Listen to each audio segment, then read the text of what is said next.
our meditation on the larger catechism, we come to questions numbers 137 and 138, which read as follows. Which is the seventh commandment? The answer, the seventh commandment is, thou shalt not commit adultery. Question 138, what are the duties required in the seventh commandment? The answer is, the duties required in the seventh commandment are chastity in body, mind, affections, words, and behavior, and the preservation of it in ourselves and others. Watchfulness over the eyes and all the senses, temperance, keeping of chaste company, modesty in apparel, marriage by those who have not the gift of continency, conjugal love and cohabitation, diligent labor in our callings, shunning all occasions of uncleanness and resisting temptations thereunto. We come now to consider the commandment of the Lord which sanctifies the marriage relationship, that relationship which God established in the Garden of Eden between one man and one woman, a relationship of love and companionship that should last them throughout their days. God blessed that early relationship and established it as the normal way in which we should relate to one another. So God places a safeguard around that institution, and it forms the basic building block of our world today. Our culture is based on the family and its organization, and specifically in the relationship between husband and wife. In our modern age, as there has been throughout all of human history, Satan is not content to allow marriages to continue in bliss and joy, but there are constant temptations, constant attacks against the institution of marriage. They come from all directions. From the direction of which sexes ought to be a part of the marriage relationship, how many people ought to be involved in the marriage relationship, is marriage all that necessary or not? Can we not just simply live together for a period of time or live together all the time? And so the institution of marriage and the relationship between husband and wife comes under continual attack. The Catechism seeks to safeguard and remind us of what God requires with regard to that command, thou shalt not commit adultery. It shows us positively what we need to do to preserve this great institution that God has placed for us.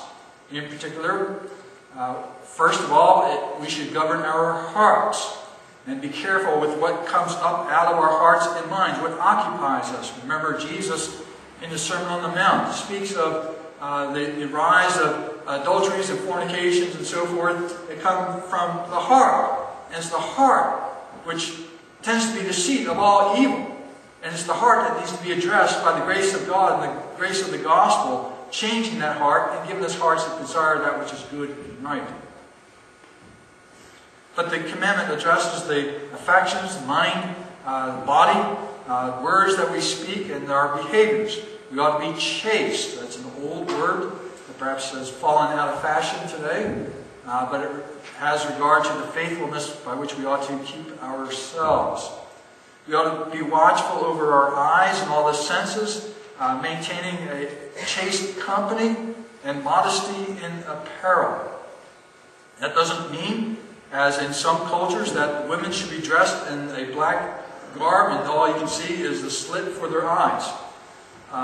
Nor does that mean that there are no standards in terms of what you wear, and it doesn't matter. You should be careful with how you dress, both men and women, and do that which is appropriate. Standards in that regard will change over time and culture, but they ought to reflect modesty. Continency. There are some who suggest that the single life is better than the married life, and being single does have certain advantages, to which I can attest. It does free you from certain obligations and responsibilities. At the same time, those who would suggest that one must be celibate or single in order to have a certain spiritual relationship with God, that I think goes beyond what Scripture provides. The normal relationship will be that of husband and wife in marriage. Interestingly, the Catechism points out diligence and labor in our callings. We might not associate that with keeping this commandment, but if you're occupied with doing what you should be doing, then you won't be doing that which you shouldn't be doing. You ought to be working rather than be engaged at a time of idleness in different things. What was the old proverb that idle hands are the devil's workshop?